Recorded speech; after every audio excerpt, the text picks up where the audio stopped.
This is the Underground Music Coalition podcast with James, HMFIC at the UMC. We're back again after a lengthy hiatus and here to introduce you to some more UMC bands, as well as plug the upcoming Badger Fest all-day show in Manchester, and to start plugging our own UMC all-day annual event that we're going to be holding in Nottingham this year.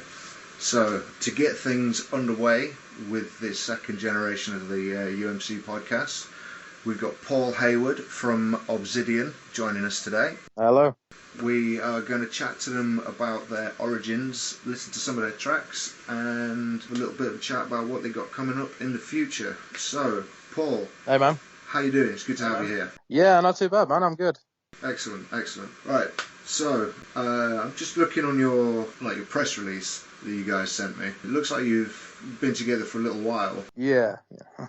Since what, 2001? Yeah, 16 years this year, man. Damn, man, that's some longevity. I thought my band Widows was doing well at nearly 9 years. Yeah. No, it's crazy when you look back, man. I mean, the first sort of 4 or 5 years, we were just sort of finding our feet, playing mainly covers and local pubs, that kind of thing. And yeah. And I think after about 5 years, we decided to sort of change up our sound and go a bit heavier and a bit more sort of Pantera Lamb of God-ish, and we just kind of progressed from there, really. And to be honest, it took us quite a while to find our sound. So those 16 years have flown by, to be honest. Wicked. Well, yeah, it's always good when it's when you kind of look back and go, oh, shit, where did the time go? Rather than, damn, that was a chore to get to this. Yeah, absolutely, mate. Cool. So, although we've kind of covered a little bit of that already, first question, probably one you've been asked a million times already, but when and how did Obzidian start? How did you get together? How did you meet? What were the encompassing forces that brought you together? Me and our guitarist Baz and our bass player Jeffsy, we were all at school together, all in the same classes, and we grew up through high school, and we just knew each other. We all roughly got interested in the same kind of music. Baz was more into his sort of classic rock like DC and Stones, that kind of thing. I was more into my sort of prog like Deep Purple and Rush and that kind of stuff. And basically our bass player was into his sort of grunge like Alice in Chains and Soundgarden. We thought that basically we take all of those styles and get something that mixes them all in. And at the time when we first started to sort of get gigs and push ourselves out there, we had a sort of singer-guitarist who was quite sort of James Hetfield. Like, we did a lot of sort of early Metallica type sounding stuff, and a lot of sort of we brought a bit of the prog influence in there, but not too much in them days, because to be honest, I don't think we were good enough musicians to really focus on that. So we just focused on the sort of early sort of Kill 'Em All type sounding tracks. Yeah, get the fundamentals down. Yeah, most of our covers were that kind of style, yeah. And then as we progressed, really, we just we changed from an early thrash metal sound to a sort of more modern thrash groove type of Pantera Lamb of God type of sound. Sweet. And just lately, like the last 2 albums, we started to bring a bit of like deathcore and that kind of stuff into it. And it just evolves really, because we changed from a singer-guitarist about 12 years ago now to just a single roaming vocalist and a single guitarist who handles the lead and rhythm. Yeah. So we've basically got like a kind of Pantera-ish setup, like a 3-piece with a vocalist. And we just find that gives us a much cleaner, sort of thicker sound, even though you've got less guitars. You're not fighting with each other, so you've just got one guitar holding down the fort.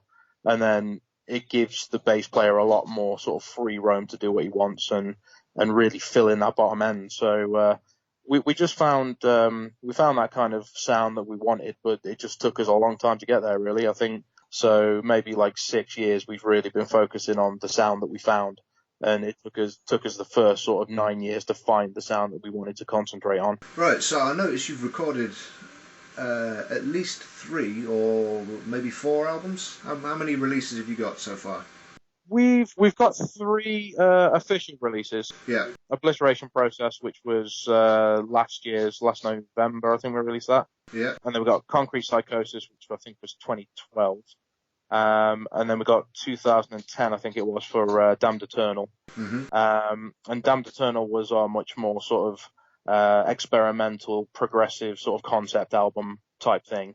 And then for the last 2 albums, we've gone back to sort of a groove thrash sound that we kind of started with. One thing that caught my eye as I was reading your press release, a signing in the relatively early days to Casket Records. Was that a good thing for you guys? Did that help you get a leg up in the industry, or was it more of a, should we say, a learning experience? I think it was a bit of both for us, to be honest. I think because we were essentially just kids when we took that deal, we maybe looking back at it, we would have done some things differently and looked into different areas that we maybe would know of now. But back at the time, it was the best deal we could have, and they did do some pretty good things for us, to be honest. Okay. I know that the PR that they put in place for us and a lot of the reviews we got in sort of Metal Hammer and Kerrang, we've never really managed to sort of match that since our days with them, because they had a lot of sort of connections in the industry that a lot of other sort of mid-sized labels don't have. Yeah, I mean, it was good times, and like I say, it was a learning experience, but then, like I say, I think we were just too young to really understand what we were doing. You know, there were a lot of positives we took from it, but we also learned some things for future deals. So it was definitely a step up, and it definitely got us into the sort of faces of the right people, if you like. Yeah, it was good fun, man. I mean, it's all good fun, especially when you can say that you're represented by a label and you're like, you're still in your sort of late teens, and it's a cool ride, man. Definitely a big tick on the box, a big tick off the list, I should say, or a big box to tick. Getting getting label backing, like you say, in your teens, because not many folks get that, and fewer still manage to capitalise on it and make moves with it. So yeah, tip of the hat, definitely. Let's bring it up to date a little bit. Tell us about your latest release. What's the name to start with? Well, yeah, it's called Obliteration Process. And for this one, we went self-released again. We released it through Black Rock Records, which is basically our own creation. Because obviously we're called Obzidian, and that's a black glassy rock, so it just kind of made sense. Big shout out to Andy Pilkington from Very Metal Art for doing the artwork. It's absolutely amazing. Couldn't have asked for a better sort of character on the front. And then, yeah, we just put all that together, and that was the new one. So yeah, this last one is totally self-released and totally sort of straight direct to the fans, if you like. And luckily it's been really well received, and a lot of the press and interviews that we've done have been really positive about it, and we're on a good vibe at the moment, so we're really happy with that one. Excellent. Cool. So is there a concept behind the album then? Like, is there like an overarching theme that kind of links the tracks, or are they all like individual statements kind of thing? I mean, less so than Damned Eternal, our first official release. That was a pure concept based on a story that we cooked up about this girl who basically murders her parents and then ends up going mad. And essentially, the songs are all her living through her sort of atrocities in a cell, essentially. So that's basically the concept of that album, and that was the only real concept album we did, the only one that had a real story behind it. But the latest one, Obliteration Process, there's a sort of underlying theme of because Matty, our singer, our vocalist, sorry, he doesn't really sing, does a lot of the sort of lyrics and a lot of the ideas and the themes. The underlying theme is basically just the day-to-day life of living in a city, and sort of the things that you choose not to see but are always there, and there's a lot of songs about drug abuse and prostitution and just that kind of stuff, really. The sort of stuff that people wouldn't like to think that they live next door to, but it's always in the background when you live in a city. And obviously, with him being from Wolverhampton, they've got a lot of those type of problems. Yeah, we're no strangers to that kind of behaviour here in Nottingham as well, unfortunately. Yeah, absolutely, and that's what it's all about. It's just trying to basically make sense of it, but also write songs about how pissed off he is that people get treated like that. So a lot of that thematic stuff and a lot of the lyrics come from Matty himself. And Baz just knows how to write dark riffs, basically. Every riff he brings to us is either dark or just really fast. And it just seems to fit that kind of theme really nicely, so. All right, cool. So before we get into a track, let's talk a little bit more about the album. So, but more from like the studio side of things. Okay. So, where was it you recorded the latest release? That was at my house in my conservatory. Oh, wicked. Yeah, so I've basically got a little sort of like drum setup in there, and I've got my sort of beast of a computer that I use to record and game on and stuff like that. Yeah. So yeah, I've just got a little drum setup, a tiny little interface that all goes into the guitars, goes straight in, the bass goes straight in, and it's all then just amp sims and just good old mixing basically. What made you choose to do it like completely 100% DIY in like studio style, rather than go to like an established, an established unit with a producer or an engineer kind of thing? All of the stuff that I basically use nowadays has been built up through years and years of basically going on the road, playing pubs, and putting the money back into the band. In 16 years, I don't think we've ever taken a penny out of the band. It's all gone back into gear or merch or travel. And that's basically how we built it up. So now I've got like a full set of like professional studio mics and everything that goes along with it. And that's one of the reasons that we chose to do it, because we've got the kind of kit that a pro studio would have. And the main reason, one of the best reasons, is obviously time and control. Because we can sit in my conservatory and just do one guitar track for a week if we want to. Whereas if you're in a studio, you're paying by the day, you feel pressure to just get it done and not be happy with the result. It's a combination of being able to use the gear that we've spent years building up, and also having the time to really put everything that we want into the album and not have to rush and not have to meet a deadline or have to hand over more and more money because we've copped up a few of the tracks or something like that, So it's just a much more relaxed way to do it, we find. Yeah, fair play. All right, so I reckon it's time we give these good people out there in podcast land a chance to hear what you're all about. So what's the first track you got for us here? Behind the Angel's Eyes, which is one of our... we did 2 7-string tracks on this album, because our guitarist... I've been telling him for years to get a 7-string, but he finally caved and got one the other day. So yeah, we wrote a couple of 7-string songs just at the end of the album, and this is the first 7-string song we ever wrote.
UMC Podcast with Paul from Obzidian, and that was Behind the Angel's Eyes.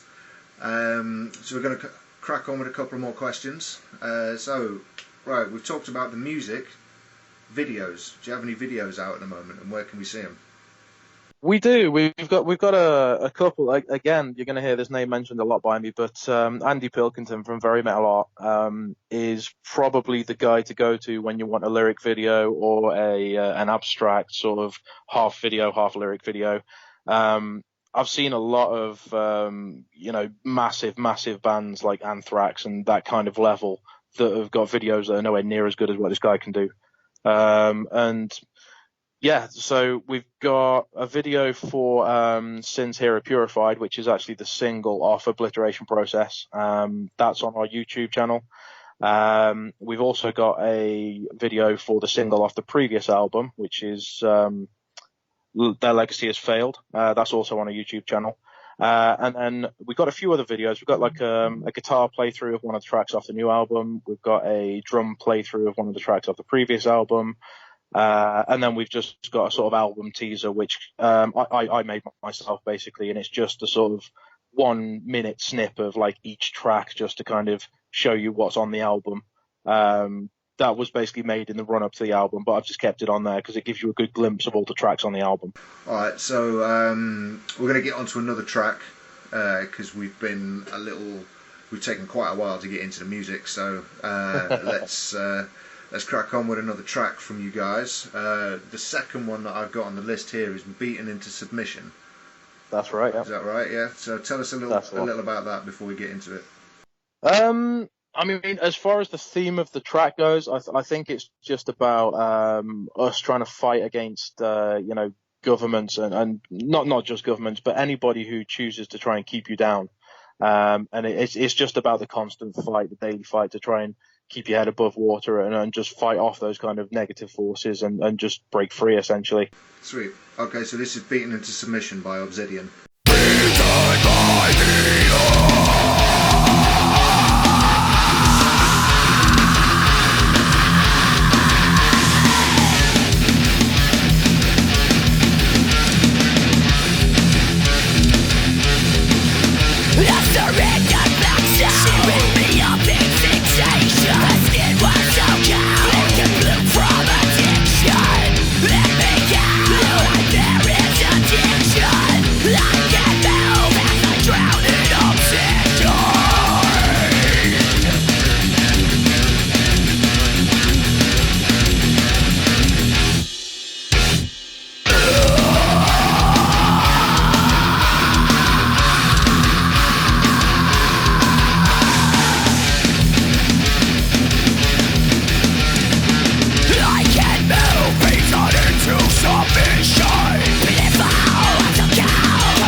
Seeker of nightmares.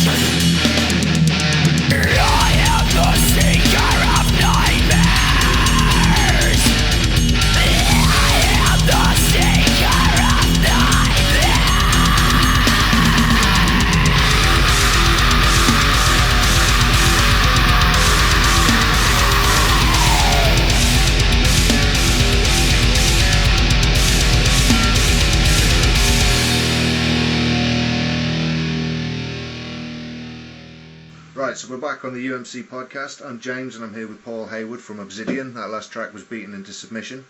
So we've chatted about the origins, we've chatted about the recording and the videos and all of that good stuff. So we're going to chat a little bit about the future before we wrap this up.